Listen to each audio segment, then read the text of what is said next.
পড়াশোনা কত শত এক্সাম লাইফ হলো তাল গোল যেন এক মহাজ্যাম একটু ব্রেক চাই নো মোর টেনশন টিফিনের ফাঁকে হবে আজ সব অবসান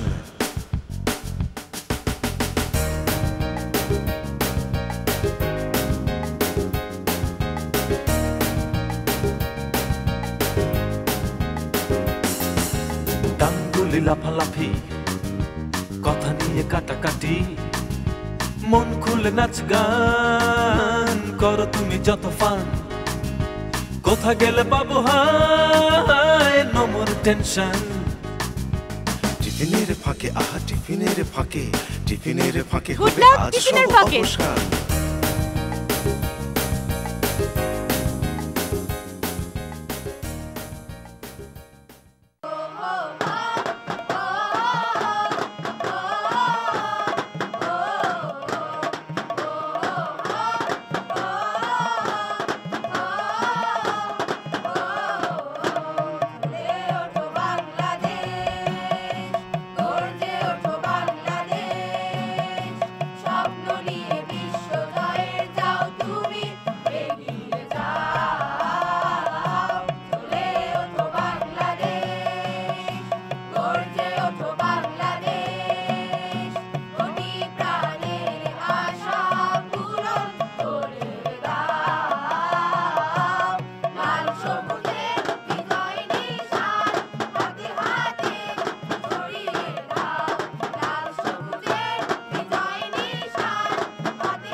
হ্যাঁ বন্ধুরা, আজ ৩রা মার্চ বিশ্ব বই দিবস। আর আমরা এখানে যেহেতু সবাই স্টুডেন্ট, আমরা কিন্তু সারাক্ষণই বইয়ের মধ্যেই থাকি, বই পড়াকে ভালোবাসি, আমরা সবাই বই পড়ি, তাই না?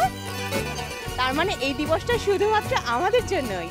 আর গতকালকে ২রা মার্চ চলে গেল আমাদের জাতীয় পতাকা দিবস। এই যে পতাকা নিয়ে কি সুন্দর ডিসপ্লে করলো আমার এই বন্ধুরা, চমৎকার হয়েছে তাদের পারফরমেন্স। আরও সুন্দর সুন্দর পারফরমেন্স নিয়ে তারা অপেক্ষা করছে আমাদের জন্য। কিন্তু কোন স্কুলের বন্ধুরা সারাটা দিন আমাদের সাথে থাকবে, দেখবো তাদের পারফরমেন্স। তাদের স্কুলের নাম চলো আমরা সবাই মিলে একসাথে একবার বলি। বঙ্গমাতা শেখ ফজিলা এই চমৎকার বন্ধুরা সারাটা দিন থাকবে আমাদের সাথে, আমরাও থাকবো তাদের সাথে।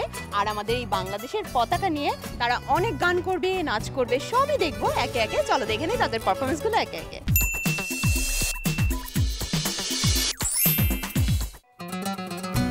আমাদের দেশ আমাদের পতাকার মতোই সুন্দর আমার এই বন্ধুরা, তার থেকে অনেক বেশি সুন্দর তাদের এই ছবিগুলো। তারা তাদের মনের চোখ দিয়ে যেসব ছবি দেখে এবং চিন্তা করে, সেই সব ছবি তাদের সাদা সাদা ক্যানভাস ভরে তারা এঁকেছে এবং তাতে প্রাণ ভরে রং দিয়েছে। চমৎকার সব ছবি এবং চমৎকার করে তারা রং দিয়েছে। কোনটা রেখেছে কোনটা দেখবো, আমার মনে হয় তোমাদের এই ছবিগুলো বারবার করে দেখতে ইচ্ছা করে। আমার তো যতবার দেখি ততবারই মনে হয় নতুন করে দেখছি। তোমাদের নিশ্চয়ই এভাবে করে দেখতে ইচ্ছা করে। তাই তোমাদের জন্য সুখবর হলো, আমাদের এই ছবিগুলো আমরা হ্যাং করে দেই আমাদের অনলাইন আর্ট গ্যালারিতে। আমাদের অনলাইন আর্ট গ্যালারির অ্যাড্রেস হলো www.tiffinerpocket.com। এখানে গেলেই তোমরা এই ছবিগুলো দেখতে পারবে, চাইলে পেতেও পারবে। শুধুমাত্র তোমরা না, বিশ্বের যত বন্ধু আছে সব বন্ধু কিন্তু তোমাদের এই ছবিগুলো দেখবে। তাহলে বন্ধুরা, তোমাদের ছবি আমি আজকের মতো নিয়ে যাব এবং হ্যাং করে দিব আমাদের অনলাইন আর্ট গ্যালারিতে। আসো ঝটপট করে তোমাদের ছবি দিয়ে দাও বন্ধুরা। তাহলে চলো হয়ে যাক গুড লাক মোমেন্ট।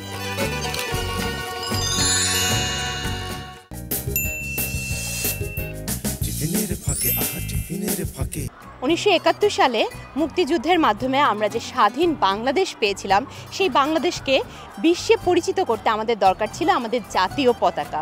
আমাদের দেশ নিয়ে আমরা ভাবতে গেলে আমাদের চোখের সামনে ভেসে ওঠে লাল সবুজ সেই পতাকা। সেই পতাকার গান নিয়ে আসছে আমার এই বন্ধু। চলো তার গানটা শুনে নেই।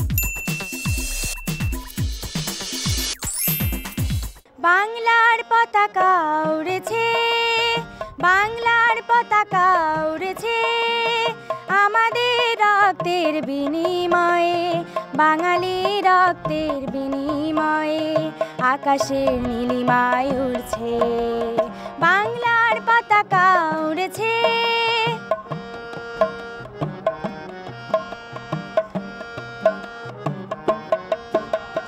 ওই পতাকার নিচে দাঁড়িয়ে পৃথিবীকে আজ দাও জানিয়ে, ওই পতাকার নিচে দাঁড়িয়ে পৃথিবীকে আজ দাও জানিয়ে, রক্তের গঙ্গাতে বাংলার মাটিতে নতুন সূর্য তাই বলছে, বাংলার পতাকা উড়েছে, বাংলার পতাকা উড়েছে। বিজয় নিশান ওই আকাশে উড়ছে, বিজয় নিশান ওই আকাশে উড়ছে, লাল সবুজের প্রতীক শুধু, লাল সবুজের প্রতীক শুধু, বিজয়ের গান গাইছে, বিজয়ের গান গাইছে, রক্তের দাগ লাল সূর্য সবুজ জন্মভূমি, রক্তের দাগ লাল সূর্য সবুজ জন্মভূমি, এই পতাকা রেখেছে মান, এই পতাকা রেখেছে মান, মুক্তি বাহিনী, মুক্তি বাহিনী, বিজয় নিশান ওই আকাশে উড়ছে, বিজয় নিশান ওই আকাশে উড়ছে। বাহ, চমৎকার দুটো গান শুনে নিলাম, তাই না? আমার তো অনেক ভালো লেগেছে। তাই তাদের জন্য রয়েছে গুড লাক টিফিনের ফাঁকের পক্ষ থেকে উপহারগুলো। এটা তোমার আর এটা তোমার বন্ধুরা। তাহলে চলো হয়ে যাক গুড লাক মোমেন্ট।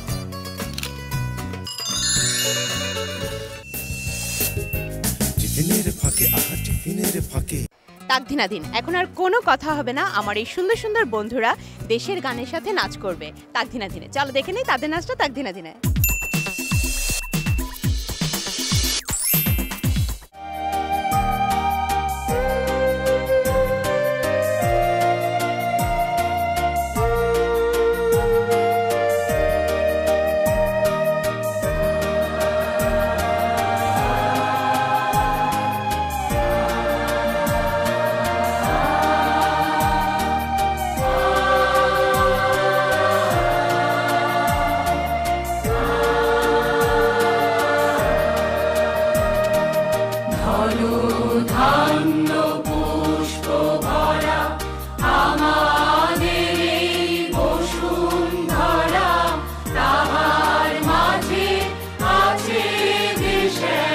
সকল দেশের সেরা ও সে স্বপ্ন দিয়ে তৈরি সে দেশ স্মৃতি দিয়ে ঘেরা। এমন দেশ কি কোথাও খুঁজে পাবে না কো তুমি, ও সে সকল দেশের রানী সেজে আমার জন্মভূমি, সেজে আমার জন্মভূমি, সেজে আমার জন্মভূমি।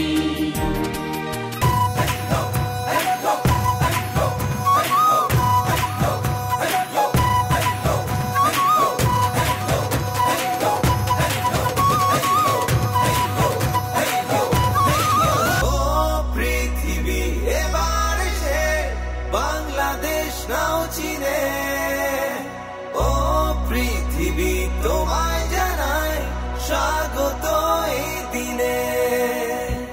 ও পৃথিবী এবার এসে বাংলাদেশ নাও চিনে, ও পৃথিবী তোমায় জানাই স্বাগত এই দিনে।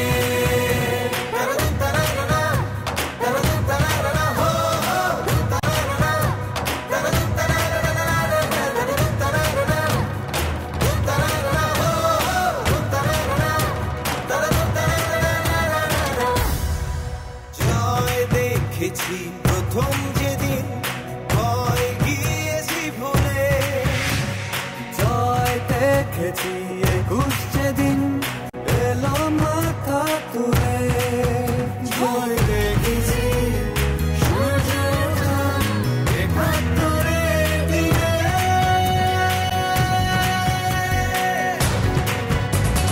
ও পৃথিবী এবার এসে বাংলাদেশ নাও চিনে, ও পৃথিবী তোমায় জানাই স্বাগত এই দিনে।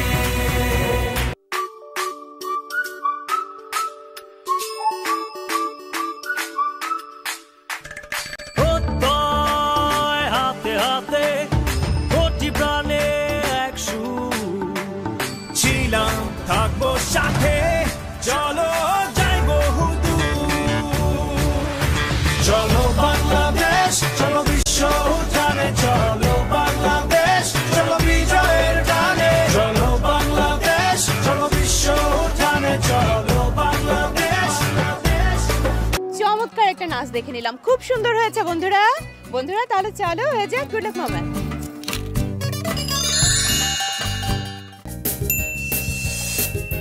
টিফিনের ফাঁকে, আহা টিফিনের ফাঁকে। যত কথা আজকে আমাদের এই বন্ধুদের কথা তো শেষই হচ্ছে না। কেন জানো? কারণ আজকে হলো আমরা কথা বলবো বই নিয়ে।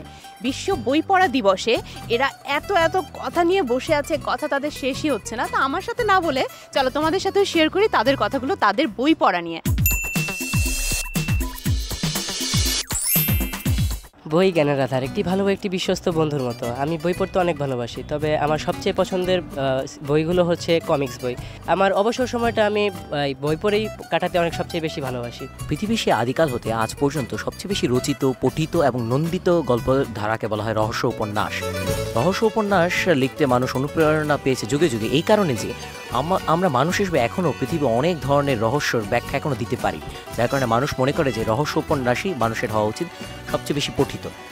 আজ পর্যন্ত বিভিন্ন ধরনের রহস্য উপন্যাস রচিত হয়েছে, তবে সবচেয়ে বেশি এগিয়ে আছে হলো স্যার আর্থার কোনান ডয়েলের রচিত শার্লক হোমস। আমার শার্লক হোমসের মধ্যে সবচেয়ে পছন্দের গল্পটা হলো নাচনের মূর্তি অভিযান। আমি রহস্য উপন্যাস পড়ি এবং রহস্য উপন্যাস পড়ে আমি আমার সৃজনশীলতাকে বাড়িয়ে চলেছি। বাহ চমৎকার। তারপর কে বলবে তুমি, তোমার পছন্দের বিষয় কি? এই পৃথিবীতে মানুষের রয়েছে অনেক জ্ঞান, রয়েছে প্রবল দক্ষতা, আর এই দক্ষতাকে কাজে লাগিয়ে মানুষ তৈরি করেছে দিনে দিনে অনেক কিছু। তার মধ্যে বই অন্যতম। বই আমার কাছে একটি আপন সঙ্গীর মতো, তাই আমি বইকে পড়তে অনেক ভালোবাসি। আমার সবচেয়ে প্রিয় বই হচ্ছে অ্যাডভেঞ্চারমূলক বই। অ্যাডভেঞ্চারমূলক বইয়ের মাধ্যমে আমরা আমাদের প্রকৃত জ্ঞানের মাধ্যমে আমাদের কল্পনার জগৎকে আরও বিকশিত করতে পারি, আমাদের মনন শক্তি, আমাদের সৃজনশীলতাকে আরও সহজ থেকে সহজতর করতে পারি। আমার এই বন্ধুরা এত বেশি বই পড়ে, তাদের জ্ঞানের ভাণ্ডার কিন্তু অনেক বেশি সমৃদ্ধ। আচ্ছা, আমার এই বন্ধুদের কথা তো শুনেছি, এখন আমার এই বন্ধুদের কথা শুনবো। তুমি কি ধরনের বই পড়তে পছন্দ করো? সাধারণত আমি সায়েন্স ফিকশনের বইগুলো পড়তে বেশি পছন্দ করি। মোহাম্মদ জাফর ইকবালের লেখা বইগুলো পড়লে আমি যেমন বিজ্ঞানের বিভিন্ন অজানা বিষয় সম্পর্কে জানতে পারি, তাছাড়া আমার কল্পনার জগৎ সমৃদ্ধ হয়। জাফর ইকবালের লেখা ক্রুগো, ক্রেনিয়াল, তারপর আমরা ও প্রজেক্ট নেবুলা, টুকুনজিল, এই বইগুলো আমার অনেক প্রিয়। বাহ, একটু চিমটি কেটে নেই। টুকুনজিল আমারও অনেক পছন্দের বই। আচ্ছা, তুমি কি টাইপের বই পড়ো? আমি সাধারণত কবিতার বই পড়তে ভালোবাসি। পাঠ্য বইয়ের পাশাপাশি আমি বিশ্বকবি রবীন্দ্রনাথ ঠাকুর এবং কাজী নজরুল ইসলামের কবিতা সমগ্রের অনেকাংশই পড়েছি। এর মধ্যে কবি কাজী নজরুল ইসলামের রচিত সাম্যবাদী কাব্যগ্রন্থের নারী কবিতাটি আমার খুবই ভালো লেগেছে। এই কবিতাটি আমার মন জয় করে নিয়েছে। কবিতা পড়তে পড়তে আমারও খুব ইচ্ছে করে কবিতা লিখতে। আমার স্বরচিত বাংলাদেশের গান কবিতার কয়েকটি লাইন হলো, বঙ্গবন্ধু সোনার বাংলা, আমার বাংলাদেশ, এই দেশকে নিয়ে আমার গর্বের নেই কোশেষ। প্রাতিষ্ঠানিক বিভিন্ন বই ছাড়াও আমি বিভিন্ন লেখকের লেখা বিভিন্ন ধরনের বই পড়তে পছন্দ করি। আমার প্রিয় লেখক হুমায়ুন আহমেদ, তার লেখা আমি অনেক ধরনের বই পড়েছি, তবে তার লেখা ভ্রমণ বিষয়ক বই পড়তে আমার খুবই ভালো লাগে।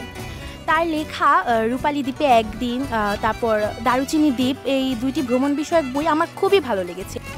আসলে বই পড়বার কোনো বয়স নেই, বই পড়বার কোনো সময় নেই, যখন মন চাবে বই পড়া যায়। আর বই কিন্তু আমাদের সামনে জ্ঞানের যে জানালা খুলে দেয়, তা দিয়ে কিন্তু আমরা পুরো বিশ্ব দেখতে পারি। আর আমার এই বন্ধুরা এত চমৎকার করে বলেছে এবং বোঝাই যাচ্ছে তারা অনেক বই পড়ে এবং তাদের জ্ঞানের ভান্ডার অনেক সমৃদ্ধ। তাই তাদের জন্য রয়েছে গুড লাক টিফিনের পাকেট পক্ষ থেকে উপহারগুলো।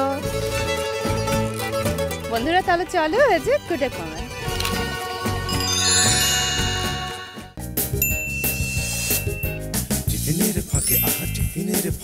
অনেক কথা হলো বন্ধুদের সাথে, অনেক মজা হলো, অনেক পারফরমেন্সও দেখলাম, কিন্তু কিচ্ছু করবার নেই। এখন তাদের চলে যেতে হবে ক্লাসে, কারণ তাদের টিফিনের ঘন্টা পড়ে গিয়েছে। আর আমরা চলে যাব নতুন কোন স্কুলে। নতুন বন্ধুরা আমাদের জন্যই অপেক্ষা করছে, সেই সাথে আমি জানি তোমরাও অপেক্ষা করো। ফিরে আসবো পরের সপ্তাহে নতুন কোনো বন্ধুদের নিয়ে। ততদিন পর্যন্ত তোমরা ভালো থেকো, সুস্থ থেকো, সুন্দর থেকো। আল্লাহ হাফেজ।